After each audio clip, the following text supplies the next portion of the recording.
Rose, thank you so much for coming on the Mindful Parenting Podcast. Thank you so much for having me. It's a pleasure to be here. I'm glad to talk to you. And I've been enjoying your book, Emotional Labor, and I'm excited to talk about it. And I love it if you could kind of, because sometimes I feel like this is a little bit of a nebula. It feels, I mean, it's very like, it's not concrete, right? It is like something that's emotional, so it's not so concrete. So I was wondering if you could start us off with, you have a great story in your intro about your first instance of experiencing emotional labor. And I was wondering if you could kind of tell us that story. Right. Thank you. To be honest, it's the first instance of identifying it probably as something that is part of a gendered performance as a young woman. I guess at the time I was 18, and I tell the story starting in the book about having a boyfriend who was having people over to dinner to his new place, and he calls me as I'm on my way to dinner with my mum because I didn't have my driver's license yet. Very embarrassing. He was going to drop me off, and he calls me in a panic, saying that guests are coming very soon, and he hasn't really prepared anything, and he doesn't know how to cook, and he's sort of in an absolute panic, and he's kind of being disagreeable to me, to be honest. And I listened to him, panic stricken, tell me about the fact that he has nothing prepared for this dinner party that he is throwing for his friends back in Brussels, which is where I grew up. And I know immediately that my task as his girlfriend in this moment is not necessarily to immediately find solutions to the cooking problem ahead, but is to calm him down. I identify immediately that he is, honestly, now looking back on it, lashing out. And instead of, being annoyed that he's lashing out, I try and get him to calm down. I put my time and energy and skills to work to manage his emotions, to temper his emotionality. And my mum, famously, I never forgot it, when I get off the phone after Wait, successfully wait, wait, getting him. Rose. You have to share Yes, the detail about what the meal was that he's dealing with, and your culinary or eating choices right, at the time, right. please, because that's such Yes, a pertinent detail. the cherry on top of the cake. So he has chicken, and he has no idea how to cook chicken. And I basically tell him I'll cook it for him, once I arrive, and I've got pesto with me, and we can make it into delicious pesto chicken dinner. He really hasn't prepared anything except for dessert, which is, might be infuriating. Why is he throwing something at a dinner party if he doesn't know how to cook? And I say that I will do it. Now, I guess the punchline, or one of the pieces in the story that is part of the punchline, is I'm a vegetarian at the time anyway. I've been a vegetarian since I was 8, so I have no idea what to do with chicken. My mother, who's in the car with me, tells me how to cook chicken, but she's vegetarian too, actually. She's been a vegetarian for many years. So here we are doing something that's not at all authentic to what, to ourselves. It's not even supposed to be our responsibility, taking on the responsibility of a task, cooking, which is not an emotional labor task itself, but because I am doing it as part of not just calming a boyfriend down, but also creating a positive experience for him and his friends. That is one of many, many examples in the book of, in this case, very gendered emotional labor. Of course, emotional labor isn't always gendered. It's not always women doing it for men, but the way in which we have cast emotional labor in our society, the expectation is it's going to be put off onto women, as opposed to men. Yeah, I think that's so fascinating, and of course your mother says like, "Good job, Right. managing, right, or managing That's the whole." exactly. She tells me I'm an excellent man manager, and she couldn't be more impressed. And that's what I was going to say stuck with me all these years. And at the time, I hadn't read about emotional labor in a sociology, academic context. I didn't really know the term, but it stuck with me as kind of like, I feel like she's kind of impressed with me almost as a kind of a coming of age ritual for a woman. That was the summer I was turning 18, and she was applauding something in me that kind of, I hadn't really ever thought about before. And of course, so many of us, as we become women, we might not think that as girls, we might not be told explicitly, you're going to enter into the world as a grown up in this patriarchy where you will be required to smile on the job, on the street, at home. You will be required to put your time and energy to work for the benefit and experiences and feelings of other people.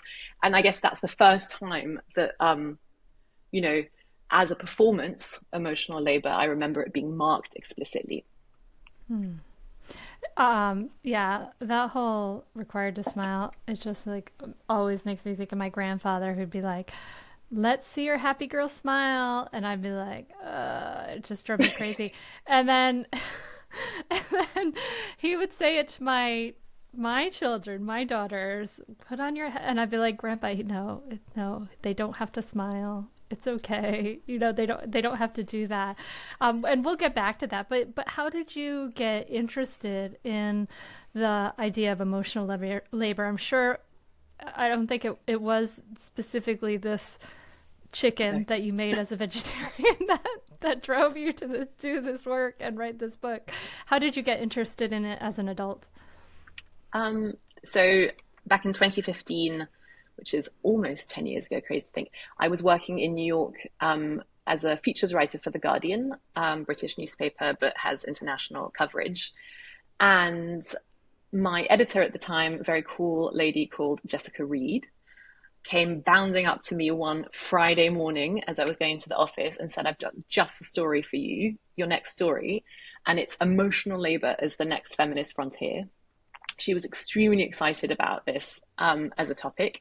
And I am going to be very honest, I was very underwhelmed, which is kind of ironic because here I am a decade later talking about it. Um, I thought it was kind of a really kind of silly, petty kind of category of complaints that hyperprivileged, you know, women living on the Upper East Side would complain that their husbands refused to pick up their socks. What happened was I was proven wrong. I got going with the assignment, and within a couple of months, I wrote it. I wrote the story in The Guardian, did very well, but my whole way of understanding the topic and actually of understanding what I call systemic, the reproduction, the intimate reproduction of systemic inequality had changed and kind of burst into technicolor.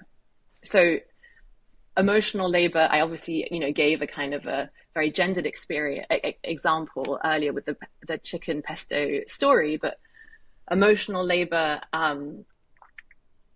a good way of thinking about it generally is the editing work of emotions someone will do on themselves in order to have an effect on the emotions of other people. As we just mentioned, it's a smile that someone will give to a group regardless of whether they're feeling good inside. So they've tweaked those emotions in order to make other people feel good inside. So in our society, this is a form of work that's incredibly feminized, sometimes racialized, because it's not inherently gendered at all. It's often rendered invisible. We don't see it. It's devalued if it's valued at all. And what I argue in the book is this in spite of the fact that it's one of the most essential forms of work out there, because it's the work that forges and reforges ties within families. It's the work that forges and reforges ties within communities. And actually, it's the backbone of our economy because it's the central, component of millions upon millions of jobs, especially in the service industry, the healthcare industry, and so much more jobs that are not going to be automated or going to be very hard to automate, unlike obviously physical labor, which, we've seen huge waves of automation. And actually what we now know, intellectual labor, if you can put it into a book, you can put it into a computer, that's highly, it's very easy to automate too. Emotional labor, the act of connecting, the work of connecting humans to each other, making people feel good, forging senses of connection and love and community, that can't be automated. Yeah, yeah. I mean, those are like what we call the people skills, and it's interesting because I think about like in my family, my brother has incredible people skills. He runs a cafe, he has he has a partner who does some of the other work, but his real skills like really connecting with people. But it's interesting because it came in some ways like it came from like he had some trauma with his father leaving him, my mom's first husband, as a young child, and wanting to I don't know. I mean, I don't know if that's, but I'm not drawing a direct line from there to there, I guess. I don't want to do that. I would say like, this is, can you talk about it as being like a very kind of mostly a feminine thing, but then it has these, it is not inherently male or female, right? Like, and it can come from these, all these different places, I'm sure. But it does seem like incredibly important in a way that if we're talking about it mostly with women who are maybe listening and saying, "Oh my God, yeah, I'm doing this emotional labor, I'm doing this," but sometimes it almost strikes me as like, I don't know, like I have a lot of thoughts about this. This is incredibly important, and maybe it's not that we shouldn't stop doing this, but men should be doing this too. But also, like, B, there should be places where you're not doing this, and you're allowed to be feeling whatever you're feeling as well, too, right? Like, there's a middle path between these two things. No, I think you're getting it exactly. I mean, I think that what's really wrong with emotional labor, as it currently stands in terms of who does it and who doesn't do it, is the totally unequal distribution and expectation that there are groups of people, from a gender perspective, women who are expected to do it constantly, chronically, and often in ways that can be harming to those women. And then, men are not given, like, men are not expected to do it to the same degree. And, research in neuroscience, psychology, sociology really reveal that the ways in which traits form in us as people, some of it obviously, like, I have two sisters. As three sisters within the same family, we're all quite different in terms of personalities. But as women in the world, there are expectations that have been set onto us. There are stereotypes that if we don't adhere to, for example, being sweet and people pleasing and maybe self-effacing in the right circumstance, and maybe, inquisitive in the other circumstance, all forms of emotional labor that are highly associated in our society with femininity. If we don't do that, there are going to be all sorts of subtle and overt ways in which we are going to be, punished, policed. I have been called angry by other women. For example, actually, when the book came out a little over a year ago, I did one of my events. I was being interviewed by a woman who kind of called me angry. The reason I would argue she called me angry is because I'm diverting away sometimes in my passion for a topic and my refusal to just be self-effacing and demure about what I think is really important. I'm diverting from these kind of stereotypes of femininity. So this was a long-winded way of saying that this policing and forced emotional labor that only falls on some sets of shoulders is really what we need to start to unpick and confront.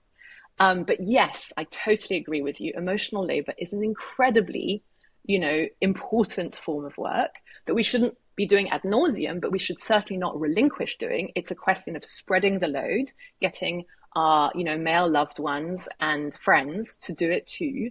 And in the workplace, in white collar industries, we just have a new candidate we have a relatively new candidate for the presidency, a woman, and as usual, that woman we're asking her, are you likable enough? Are you, is your laugh something that we like or we dislike? Are you a caregiver enough if you don't have children?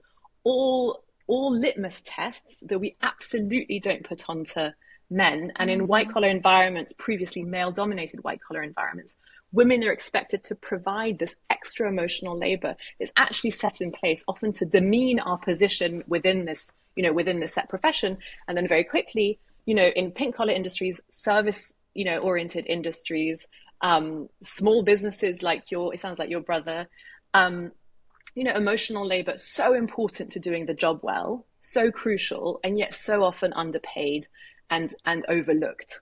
If you think of a nurse doing her job, if she doesn't have a good bedside manner, if a home healthcare aide is not being, patient and thoughtful, with the person that they're helping, they're doing a really, really poor job. But yet those crucial skills in teaching too, those crucial skills, we continue to undervalue them as a society. Yeah, we don't teach them. We've historically not taught them. Thinking about like children and parents and things like that. I mean, this kind of generation of parents is part of a generation of parents who's like, oh, wow, we actually have to teach our kids like how to regulate our emotions. And that's really probably a really good thing to do. We can't just like punish them for being angry or being upset. Like that's actually not that skillful. So like we're kind of seeing like this generation of parents is now seeing the value of teaching our kids emotional intelligence.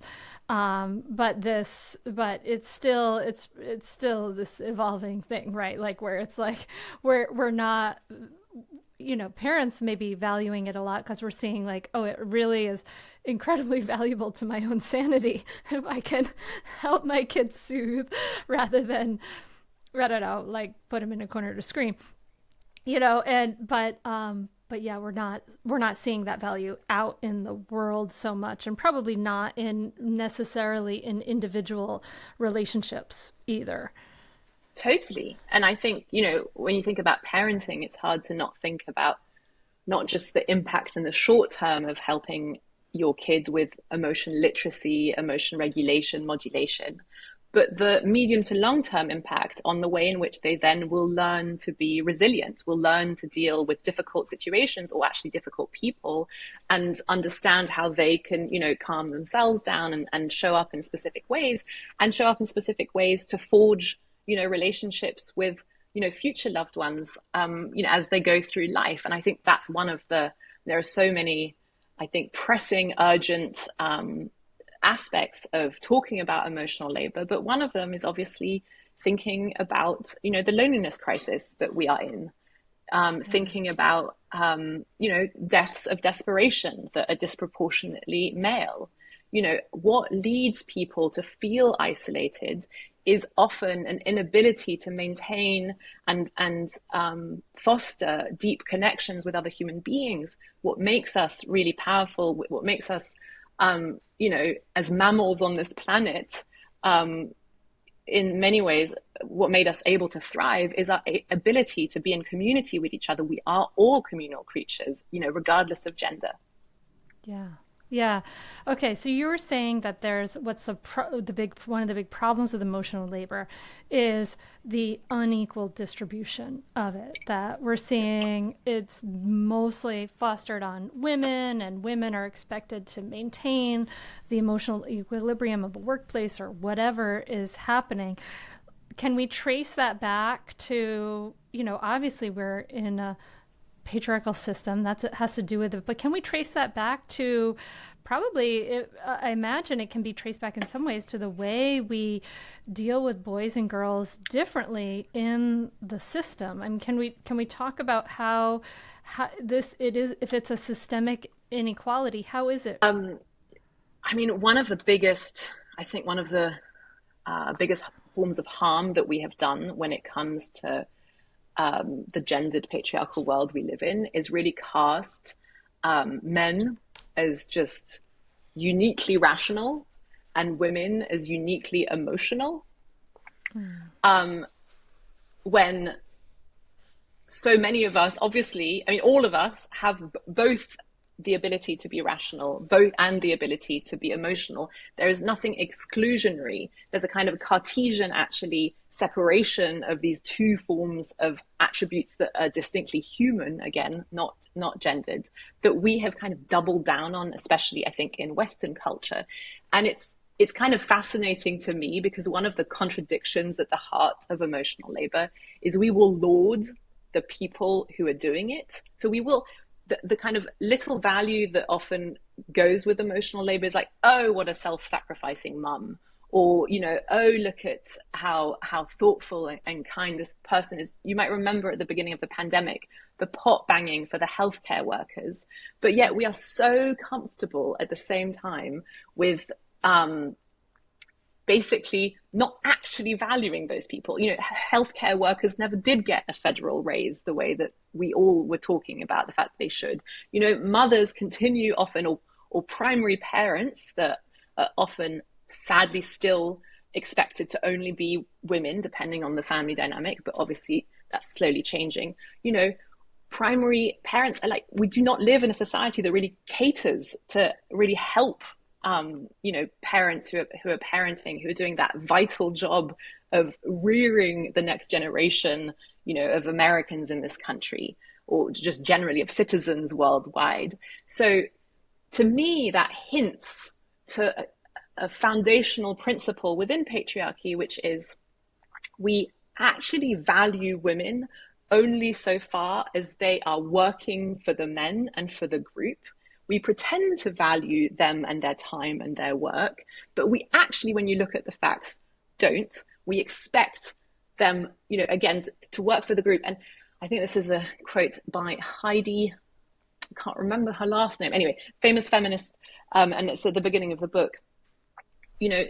Explains that one of the foundational principles of patriarchy is extracting labor from women for free. And what great way of extracting labor from women for free, what greater way than to basically tell them and tell the rest of society that they're not working at all. Oh, yeah, no kidding. Oi, oi. And yeah, so we're saying that if this emotional work, this caregiving work, which is highly emotional labor, is literally not valued. I mean, it Yeah. isn't. It literally is not It's valued. I mean, yeah. it's yeah, there's and now I do remember this other person's name, Evelyn Nakano Glenn, who's I think at Berkeley, has she writes about the way in which labor has evolved within our culture over the last, let's say, couple hundred years. And around the end of the 19th century, our way of understanding labor went from being overwhelmingly status driven to overwhelmingly part of exchanges between people. So someone will go to work, they will expect in exchange for that work to be paid. Or within a barter system, not in the formal workplace, someone will do a favor and put, their time to, put time into like cutting down a tree for the neighbor because they know how to cut down a tree and they've got the saw for it. And that will be seen as a kind of a favor that could be part of an exchange of an open-ended mutuality potentially. Emotional labor, the core work at the heart of care, continues to be status driven. We expect people purely based on their status as women, and actually we haven't yet talked properly about race, but let's say also as part of a minority race, to provide emotional labor for the majority kind of in power group. It's not really seen as something that is part of a fair exchange. It's just like, you woman, you're on the street, you should be smiling for me and making me feel good. That's not, I'm not going to give anything in exchange to that woman. We're expecting her to know her place and therefore do emotional labor. That's kind of true. Like I've definitely as a young person walked in a city street and been like gotten the, you know, where's your smile? Why aren't you so angry? Or just people saying like smile. I mean, it's like this is a thing we all get. Like, is it still happening? Oh my God. Yeah. It I seems mean, like it is.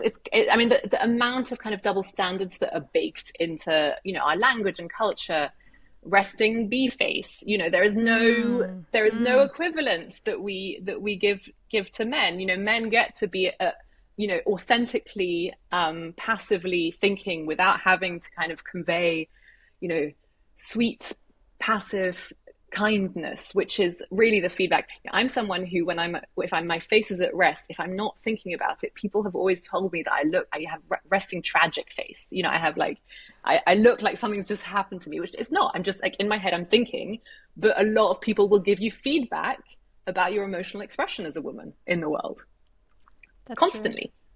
Yeah. Yeah. And that's a way of enforcing this expectation of chronic emotional labor.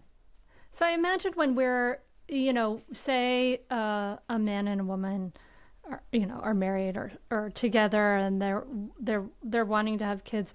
This whole idea of this if the woman is, wanting to kind of create an emotionally pleasant space in the house, which ends up being kind of emotional labor. This is all completely unconscious stuff, right? Like that is happening. And then I imagine when a child comes along or people are wanting to have a child, there's a whole bunch of things that are also completely unconsciously happening where, maybe it's the mom who's getting up at night, or maybe it's her who's doing all the laundry, or there's also like household labor too that's kind of unconscious. But you're saying that, or sociologists are saying that this is because in some many ways, or that woman in that relationship is in this system sort of, we all, women and men alike, consider her lower status, especially if she's doing the labor of staying home with the child.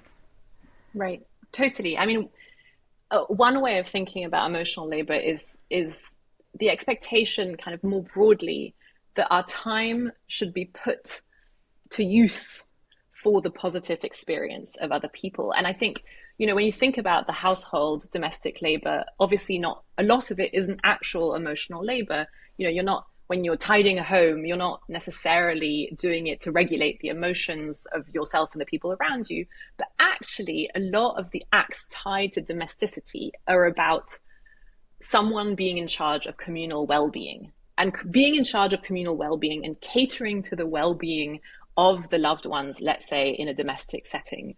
That means that you do a lot of actions like, you're going to maybe, cook people's favorite moods, try and maintain a kind of an orderly house so that people, feel calm when they come through the door, keep tabs on exactly the laundry, doctor's appointments, school meetings, etc. That those are not necessarily emotional, in their specificity as tasks, but a lot of the time, women, having been trained from a really young age to cater to the group, to put their time to use for other people, are going to do it for the general benefit of the group. The expectation that women should take the high road, take one for the team. Those are all sexist expectations that are highly tied to emotional labor. It's so interesting because I feel like, one of the things that I help people with is, just letting people know that like you taking care of yourself is the foundation for any kind of, you know, emotional regulation, which is so funny, because that's also kind of an emotional labor. I don't know. This whole thing actually is making me think about all the work that I've done, like in the book Raising Good Humans and things like that, to regulate my emotions. And that feeling, it actually kind of like makes this idea that the feeling of failure I had may have, it puts it in a new light. Like I may have been underscored by this idea and this expectation that I should be able to cater to the group. And because I was struggling with my temper and my anger, maybe it was doubly felt shameful because as the mom in the house, I should be the like sweet, calm, loving one, and I wasn't. And I don't know if I ever was though. Like I don't know if I got the message from a really young age to cater to the group. I don't know. But then, and then when I was a teenager, I was kind of punished for that from my father. But like as a young kid, it was like, oh, great, you're a little tomboy. That's great. Be independent, do all these things. You're, whatever. But then as I got to be a teenager, it was like, well, why are you not catering to my emotions as the volatile male in the household? I don't know. There's a lot I'm having realizations about here. No, I mean, it sounds like you're going through what I went through those first few months after I was given this assignment, where I was like, oh, I thought this was boring. This is actually blowing my mind. And all of these, the more I dig, the more I'm kind of like having these aha moments.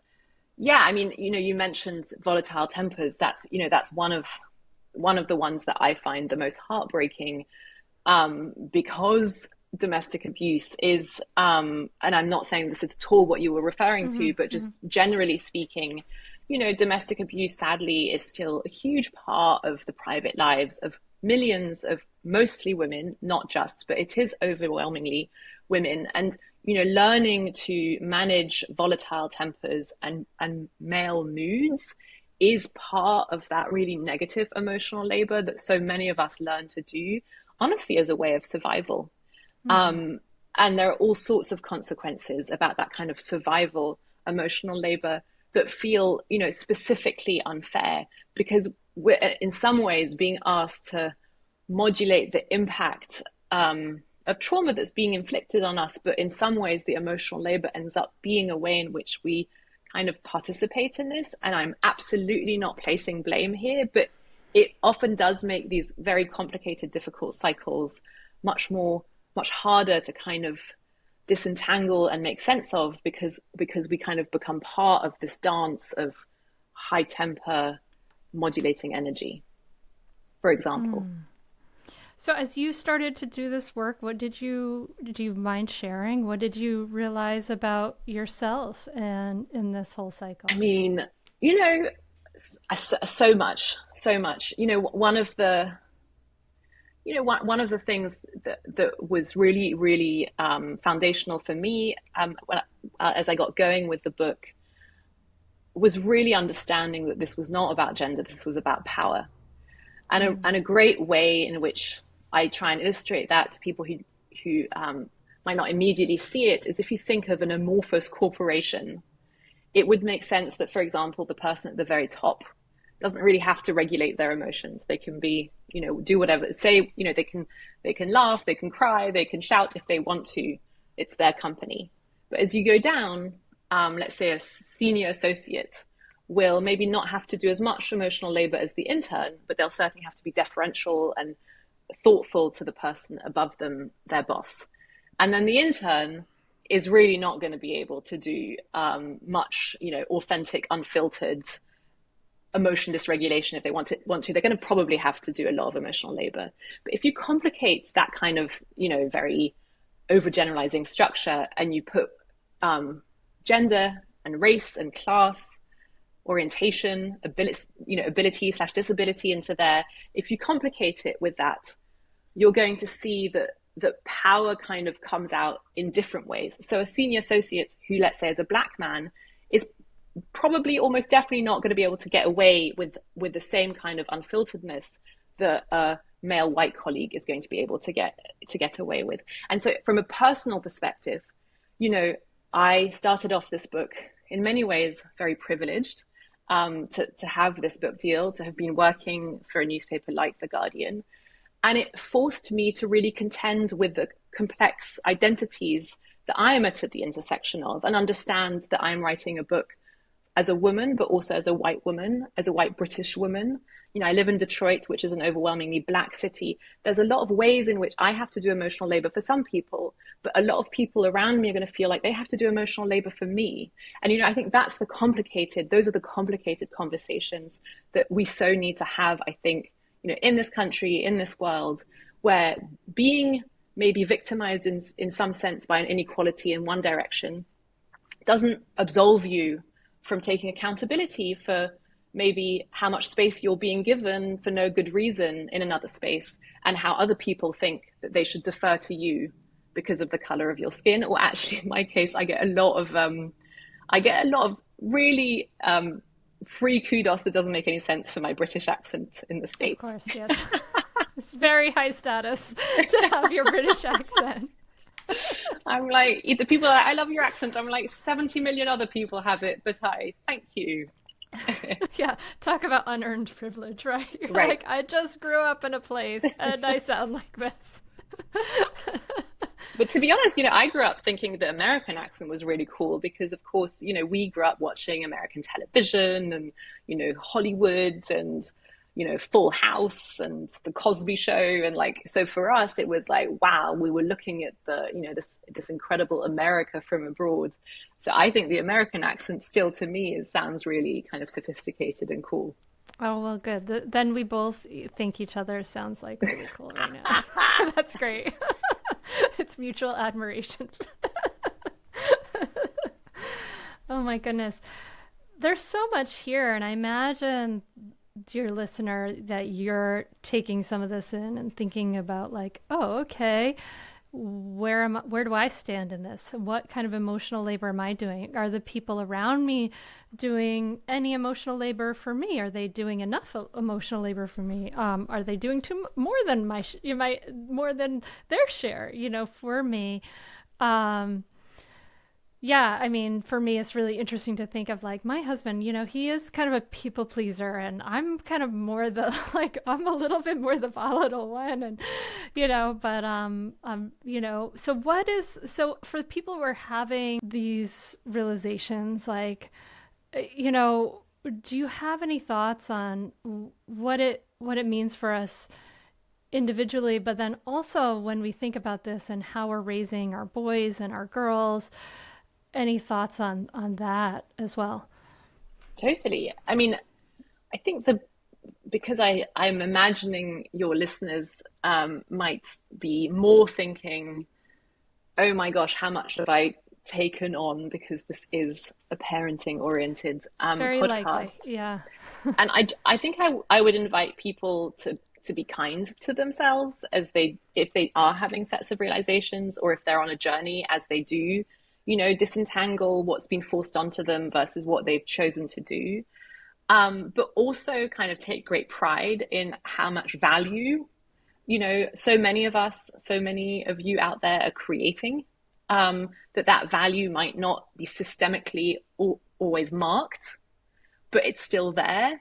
And a lot of us know it. And, part of this journey to me in terms of finally really giving emotional labor its visibility and its due is by seeing it, admitting it's real. Emotional labor, just like every other form of work, takes time, effort, and skill to be performed. You talked about regulating your kids' emotions, or the act of regulating kids' emotions. That takes time. At the beginning you were saying this feels a bit abstract, and it did to me too at the very beginning too. But once you start understanding it from a perspective that it takes time, effort, and skill, just like every other form of work, that it's creating value, just like every other form of work, arguably more, even especially with automation, you're actually marking this form of work as real, as valuable, and therefore you're marking what your experience through this world as real and valuable. And as for the boys, you know, at the very beginning of the book, really in chapter one, I wanted to do this at the top of the book. I My husband's sneezing. Um, at the top of the book, I really wanted to make sure that I unpacked a lot of, I guess, stereotypes that people have about women being emotional and men not being emotional. And I bring in so many studies from neuroscience and psychology that really point out that as humans, we all have the ability to, we actually all experience our emotion, the world through our five senses, through our emotions. We all have the ability to be empaths. Actually, we have equal abilities to be empaths. We're just not rewarded in the same way, and we're not policed or encouraged in the same way. So as people are parenting girls, boys, I think what's important to remember is the skills, the abilities are all there. It's just one gender is getting a lot of negative feedback for being emotional in our society, and that's not fair on the boys. It's not fair on the boys that we expect them to suppress all their emotion, that we only really let them maybe be silent and stoic or angry. And it's certainly, it's wonderful on the girls that we let them be, have their full emotionality in some ways, but they certainly should not feel from a young age that they should be carrying the weight of the world on their shoulders. Yeah, they don't have to smile for grandpa. No. Unless they want to, you know? Grandpa's got to earn that smile. Hey, is he smiling though? You Yeah, know? he was smiling. He was happy to see them, but That's nice. yeah, yeah. I think that's really important to underscore. And it's interesting because dear listener, we had Ruth Whitman talking about what boys need on the podcast, talking about how in fact boys are in some ways like need more emotional intelligence and etc. as babies, toddlers, and preschoolers than girls do, right? May need even more. And yeah, I love this for girls. And this is a question we can ask ourselves, right? Like, am I expecting my child to be nice all the time? Especially my girl, right? Am I expecting my girl to be the peacekeeper or etc. And I think these are really important questions to ask ourselves because yeah, those expectations, even unspoken, if we're not aware of them, they're coming out through us, in one way or another, I imagine. Definitely. Yeah. Absolutely. Yeah. Okay. So, and what do we think about conversations? Do we have you had some difficult conversations? Have you heard about people having some difficult conversations with the people around them after reading your book? Yes. I will say, and actually this is one of my husband Andrew's lines is he says to his, to when we meet couples where the woman is reading this book, he's like, the equivalent of a bomb has gone off in your family in terms of you know understanding the world, and you just got to be patient as your wife moves through this. I mean, the truth is, I think that there's been an interesting kind of difference generationally, I would say. A lot of women from a lot of different backgrounds have gotten in touch with me over the last year and a half to say thank you for making basically a kind of a nagging deep sense of unfairness and inequality make sense, and bringing all of these different strands together, because I think emotional labor brings so many different strands, from our personal lives, our professional lives, being out in the world as women, as well as being, at home and with family. Um, and it seems like for a lot of people that has been incredibly kind of helpful and validating. I will say that sometimes I hear back from older women, and I hear back that it's tough. It's very, very, very tough, because I think to have a form of work marked as valuable but also extracted, and then to reflect back maybe on many decades of unfairness and extraction can obviously be quite confronting. But I am very, very hopeful, and I, as much as I try and be unflinching in this book and in my research generally, I'm very hopeful that there is so much possibility for change, so much possibility for transformation. One of the best things really from the neuroscience is, unlike what they say about old dogs and new tricks, you can teach humans to grow and evolve, and not just see things in a different way, but develop new skills. There is so much possibility, I think, for better relationships that are not extractive, better relationships that have open-ended mutuality at the heart of them, including, straight relationships, between men and women. There's a whole chapter in the book about, what about the men, which is, it's actually called What About the Men, about what boys and men. And it's called that because I used to get so many comments when I did write about gender in The Guardian from men who were like, well, it's not easy for us either. And of course it's not. This current system is not fair on women, but it's certainly not fair on men either. And there is a lot of possibility for positive growth, better connection, higher quality lives for men, willing to grapple with the realities of emotional labor, not just women. Yeah, yeah. I mean, I could see all that. Absolutely. It's interesting because in mindful parenting as a year, it occurred to me that for like a lot of for a lot of moms and some dads, one of the things I teach them is a mantra, which is not my problem. Um, and I guess that's kind of a way of helping them kind of put some boundaries around having to intercede in every single issue their kids have. Basically, do the Right. emotional labor, right, for their kids, and like to and it's really hard for some people to do that. But then on the converse side, we're teaching also ways to respond empathetically to help people others regulate their emotions, but when to do what is kind of like that's kind of the discussion we're having a lot in mindful parenting. It's really fascinating.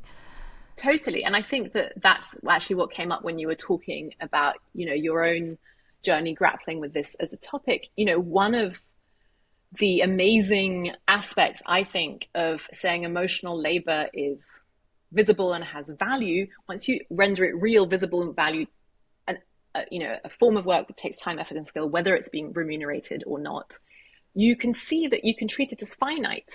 So much of Mm. why we're hard on ourselves or we're hard on women generally as a society is because we think that they should be infinitely putting their time to work for other people, and Mm-hmm. anything less than infinite, than 24 hours a day, is not enough.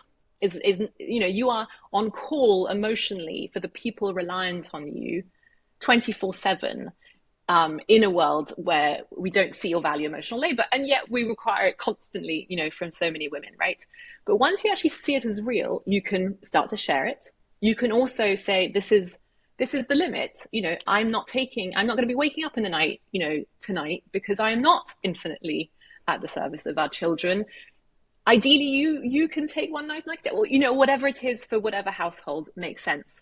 And so then, ideally, once you've placed boundaries on the way in which you are going to be providing emotional labor, then when you are providing emotional labor, you're really good at it because Yeah.